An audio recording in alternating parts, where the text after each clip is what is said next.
I'm glad to be here today in a place where you would rather sing Aida than hold a speech. But in the end, the location and our event do mix well, because in Aida as well, the question is how to live together non-violently when there are strangers and those native to the place. Prevention is anticipating, being wary of something, and taking precaution. And this Congress includes 3 keywords in its title: prevention, freedom, ethics. Now let me reflect on the title for a moment. How do these 3 keywords connect? Freedom on a basal level is the opportunity to choose in different areas of life between different options. But freedom, in a more fundamental way, is self-determination, autonomy. Freedom is always, according to Rosa Luxemburg, the freedom of dissenters. Freedom, according to Heinrich Heine, is a prison flower, and only in prison we appreciate the value of freedom. And fighting for freedom, defending and sustaining freedom are not always simple and easy. That's why Henrik Ibsen reminds us never to wear your best trousers when you go out to fight for freedom. When combining prevention and the loaded term of freedom, 2 levels are addressed because ethics are implicit. And I'd like to thank you for being open to listen to a new and maybe even unruly perspective of ethics. And while prevention is foresighted thinking, I will now, with an ethical approach to prevention, take a look back to see how people have looked ahead long before us. In the 5th book of the Odyssey, Homer describes how Odysseus was warned by Circe of the sirens who lured nearby sailors with their enchanting music and voices to doom. Odysseus was very practical. He firmly put beeswax into his men's ears so they wouldn't hear the sirens' songs. He had his crew tie him tightly to the mast with a rope because he wanted to hear the sirens singing without falling under the spell it casted, which he was able to do. The question is, what can we learn from this narrative written at the turn of the 8th to the 7th century before Christ? And it goes back to the very first beginning of our written European cultural history. Obviously, to be able to achieve certain goals, we need to accept restrictions and restrictions of freedom. In the face of threats, such as the ones posed by the sirens, without a doubt, it would be foolish not to take the corresponding precautions. Only thanks to his successful preventions, Odysseus was able to listen to the sirens singing and surviving it.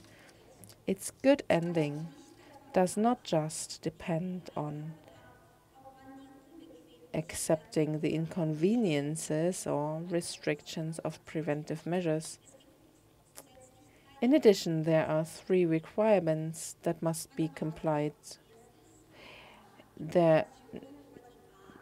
You need information about the type, place, and dimension of the threat, as well as about the type of security one wants to achieve. One needs a high quality technical artifact. In this case, it's a rope, which doesn't get torn easily. And you need trustworthy, competent people, because the life of Odysseus depends on the fact that his men can tie him and that the knots stay tied until the danger has passed, and also that they free him afterwards. So, what does ethics do?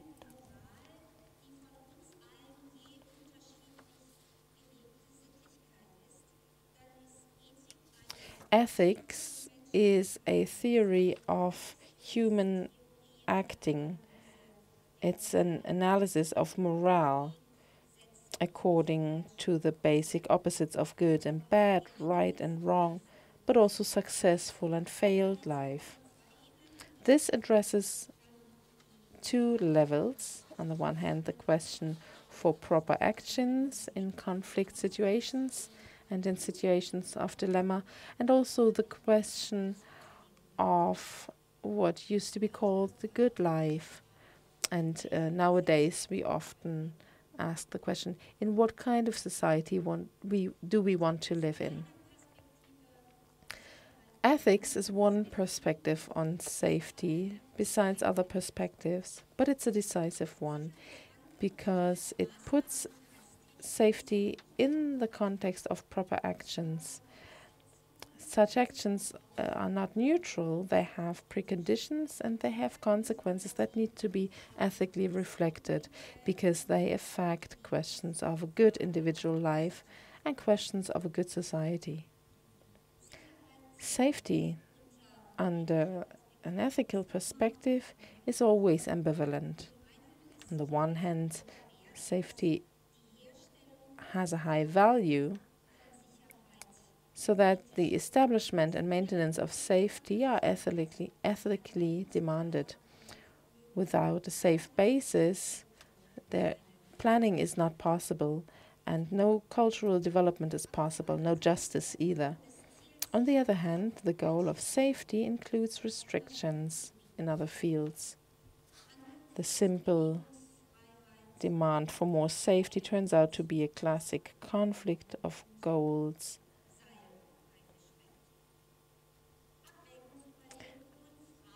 The ability to move is restricted with a rope, for example. So it also includes the question of the price in form of money, freedom, justice, or privateness. What are we willing to pay for the asset of safety?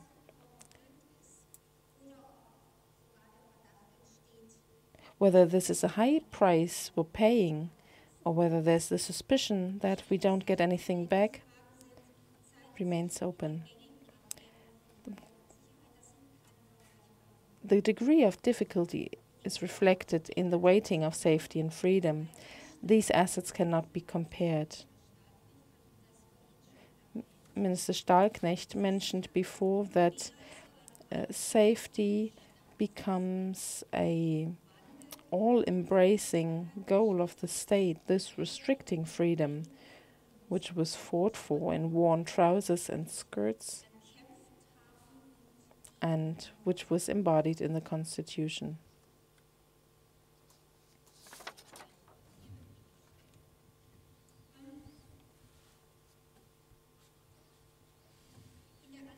In the ongoing debate on the fight against terrorism, time and again suspicions arise that the ethical reflection of preventive measures is a luxury affordable for those only who have never been exposed to danger or threat.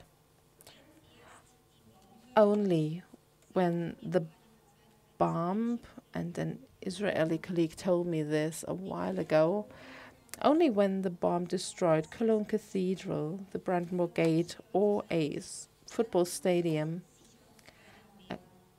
only then no one will be concerned with data protection or the psychological costs of security checks.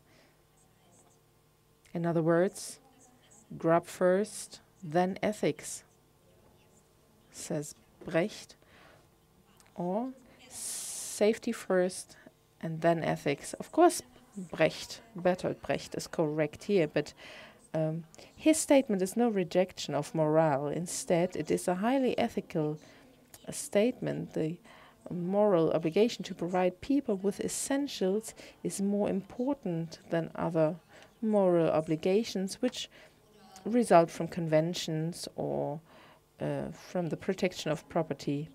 Similarly, those who place the value of safety above others make a moral statement. It's a moral statement that includes that the moral obligation for life and safety of people on principle is to be placed above other ethical obligations. Because in questions of safety, human vulnerability becomes visible, such statements are often plausible. But when safety doesn't compete with other values, but is understood as the basis for the realization of such values, then safety becomes absolute. It is then on the way to become a super basic right. Safety adopts the logic of everything beats being dead. Even in medical discourses, it becomes apparent how difficult such statements can be in individual cases. Preventive actions to reduce a possible threat to life may sustainably damage life.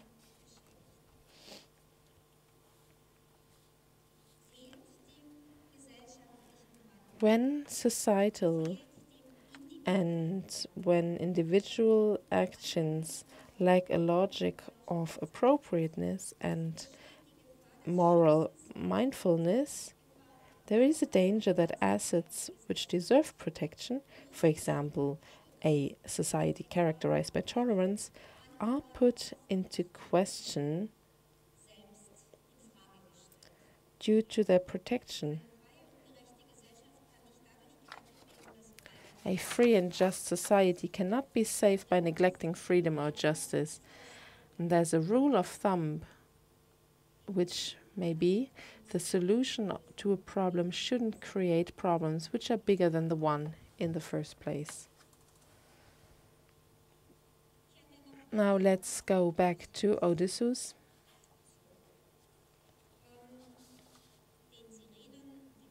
Let's also go back to the sirens and the successful preventive measures. Although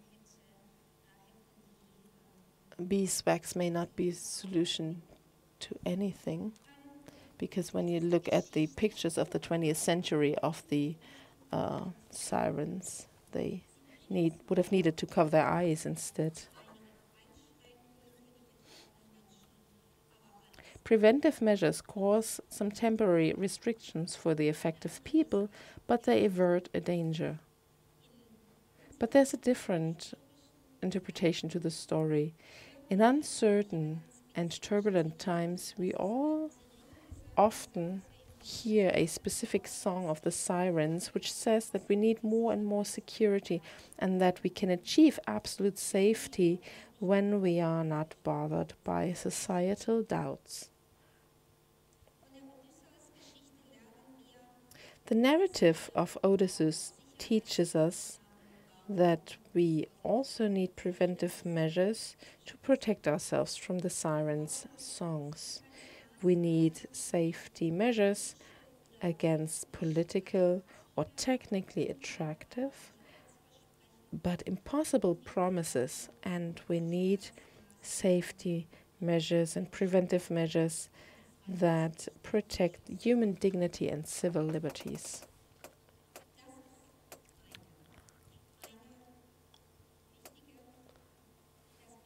That's one important perspective of an ethical reflection of prevention. Specific examples will cover other fields such as prevention, video surveillance, and prevention of violence in football, citizen participation, and so on. I would like to outline for you an ethics of prevention for this Congress.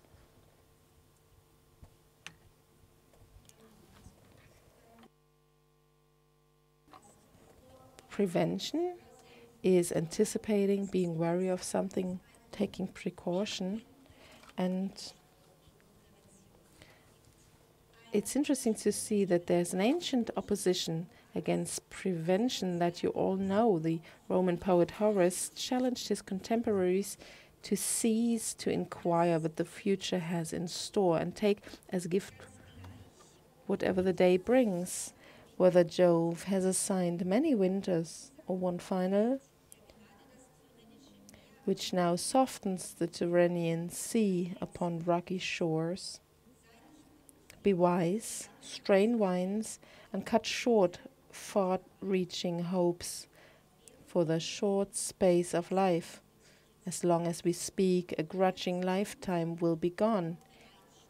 This sounds like a depressive hopelessness. But Horace disagrees. He says, seize the day and put the least possible trust in tomorrow. You know the very well-known Carpe Diem quote.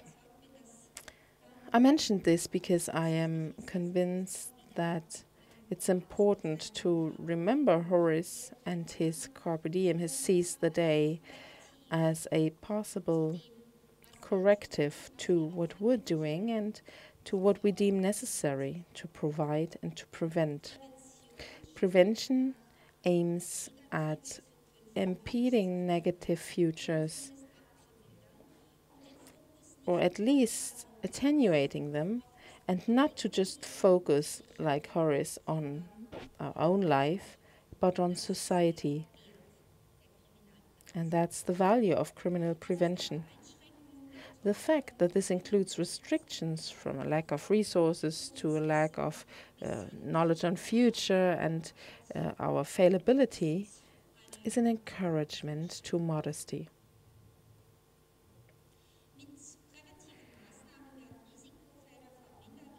Preventive measures reduce risks. Repression and resilience on behalf of prevention are connected. And this approach to prevention with regard to safety requires ethical reflection. Ethical reflection is no rejection of prevention, even though it may be criticizing. Criminal prevention is necessary and essential for survival in many respects. It analyzes thought patterns and preventive measures. And this includes not only the risks that require prevention, but also the risks of risk prevention.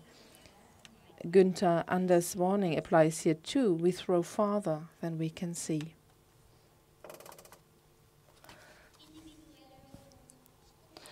Individual and structural aspects of prevention relate to professional ethics and institutional ethics. The basis of a successful prevention, crime prevention,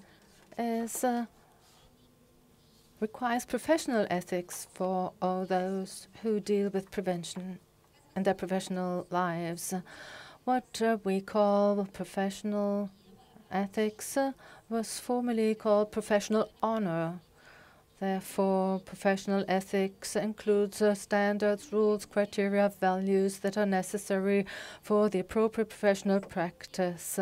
So, professional ethics presuppose professional skills, but they necessarily go beyond these and also refer to mindsets and attitudes. The clear presence of professional ethics and trying to define this for the field of security. That is quite difficult because many different professions work together with different responsibility. But 3 points are important for all of them. The first one, the relative position of power of the players that provide prevention needs to be constantly reconsidered and assessed and needs to be used for positive means in the framework of the rule of law. These positions of power can differ from policemen and women to social workers, municipal employees, or urban planners, but they exist, and the awareness should be integrated into their actions with more precaution. The second item, the own actions always need to be measured against the right of justice. This is a high standard because justice cannot always be implemented easily. At the same time, the discussions around violence against police and violence by police, these discussions show that action fields always need to be structured, again, based on aspects of justice. And the third point is about self-care as mindfulness, caring for oneself, that also as part of professional ethics. Only through self-care, appropriate self-care, it can be prevented that stress situation can develop into damaging action. That is important for the professionals and the people they are confronted with. In individually focused professional ethics in strongly structured contexts cannot be thought independent from institutional ethics. Institutions are important. An institution is a normative framework to ensure the durability of the society, to set limits to the individual, and to provide regularity and safety and security to all who form part of the society. The institutions are indispensable, but they do not replace personal morality. They can support personal morality, compensate for deficits, but they can also make personal morality more difficult or prevent it. The way in which an institution is shaped and renewed has far-reaching consequences for individual behaviors. By this, institutional ethics require just and equitable structures within an institution that strengthen the ethical judgment and the moral behavior. And that should not prevent this difference between theory and practice and differences between individual professional ethics and general institutional ethics are not bad per se, but they allow for an adequate situational behavior that needs to be adapted again and again. However, if these margins of maneuver are directed against the intentions of the institution, or if police ethics go against the ethics of policemen and women, then it gets destructive for the police action and the society. So non-democratic currents cannot be fought by overriding overriding democratic rights and freedoms. Ethical institutions are more difficult to control compared to non-ethical institutions because by strengthening the judgment, of course, also opposition can come up within the institution, but in the middle and long run, these ethical institutions are more successful than those who refuse to ask and answer these questions. basis of ethics of preventive action is the categorical imperative of the respect of human dignity in every and just every situation. In addition to this, no clear sets of rules can be formulated. All different situations in which actions have to be taken to provide security, these are very complex and differ from time to time, depending on time, situations, institutions, and cultures. Instead of clear rules, we want to consider a number of points that should play a role when it comes to deciding on security actions and security measures. The first point to consider is the knowledge about the future. The criminologist, colleague Thomas Feltes, says how to measure something that does not happen when you do not know whether it would not have happened either if you hadn't done anything or if you had done something else.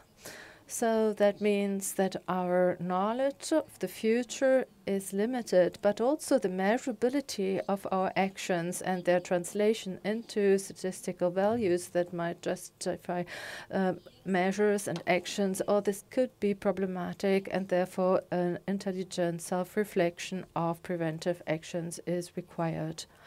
The second point to consider, desirable futures.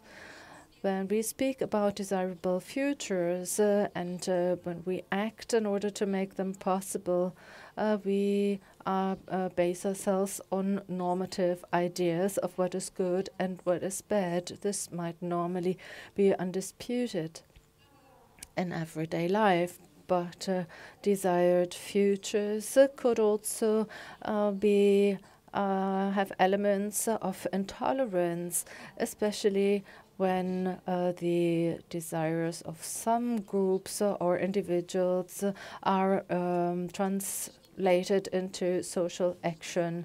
A certain future behavior can be a non-damaging behavior without violence, but it can also be pleasant or not pleasant for others, normal or less normal for others. And therefore, these desirable futures always have to answer the question with regard to the values they are based on. And another point to consider, attribution of responsibilities. If preventive approaches redefine general risks into individual risks, they become problematic, as many forms of resilience do. Prevention can appear as the redistribution or reattribution of responsibilities, and then it would be said that it's the person's fault, person's own fault if they did not take the precautionary measures, if they were walking alone in the streets during the night. So if prevention might entail the risk that something entails something that goes against the basic social solidarity. And also risk prevention is another point.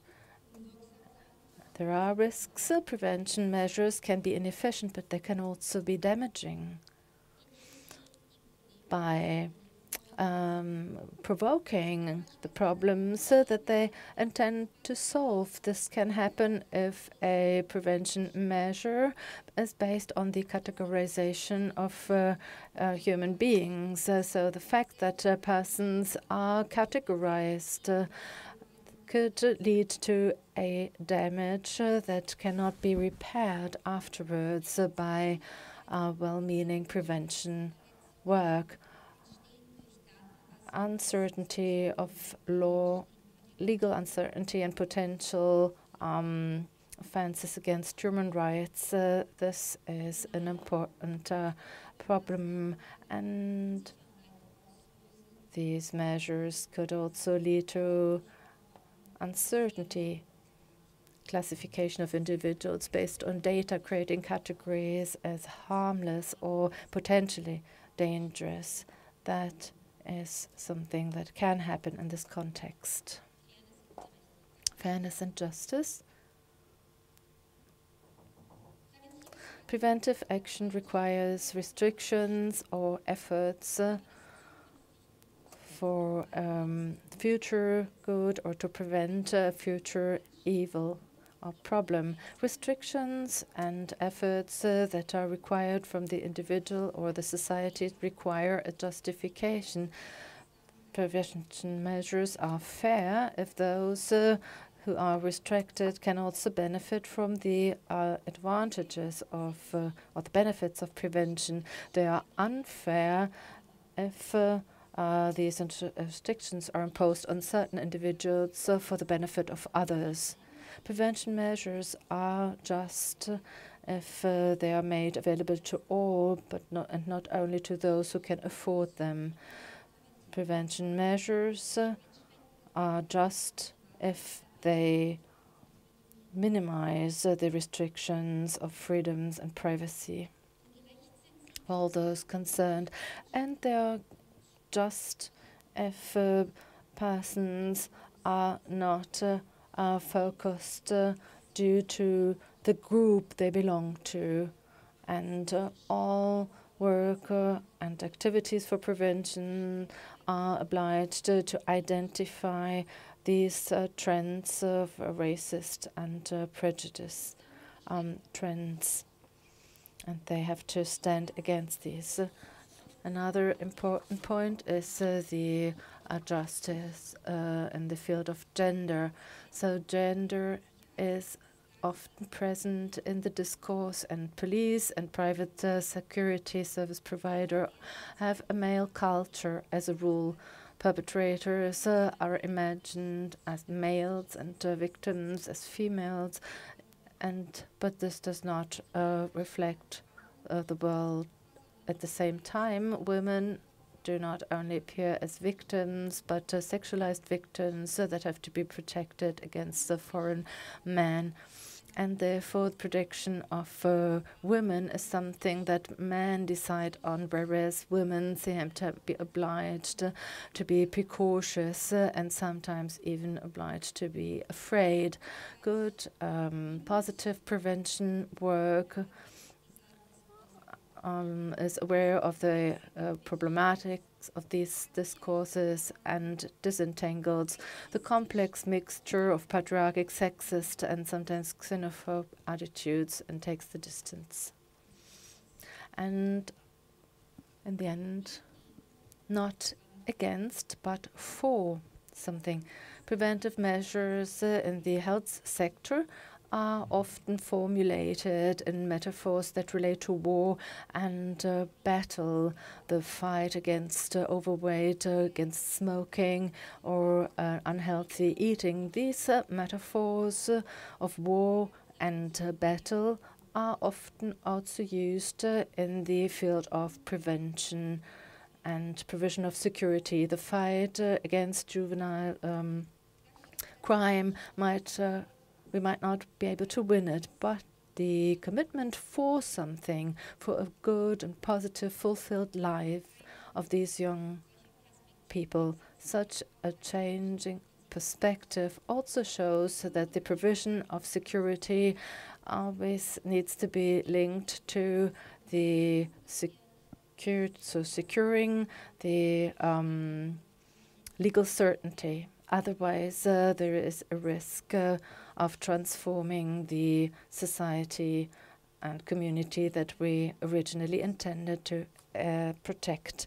Now let's get back to Ulysses again. Circe warned him against the sirens, but that does not mean that Circe is without risk. Circe lives alone among many animals on a lonely island, and the animals, also lions and wolves, are docile.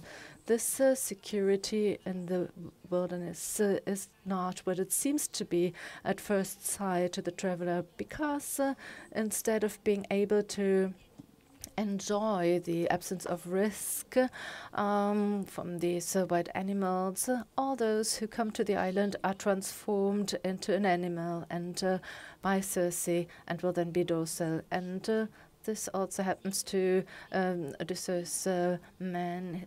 Circe transforms them into pigs, and you can see here in this picture the transformation process. They had the heads of pigs, also the voices and bodies, and also the bristles, only their reason was completely normal. And then after they leave the island, these young men are even more beautiful and younger and stronger. But Leon Feuchtwanger, a modern reader of the Odyssey, gives a different turn to the story. He writes when Ulysses wanted to save his man that had been enchanted by Circe, the men, they do not want to become human beings again. They feel well on this pleasant island and this restricted but not particularly nice smelling safety on this island, on Circe's island, is preferable for them compared to the perils of the oceans. And here prevention and freedom come to a point.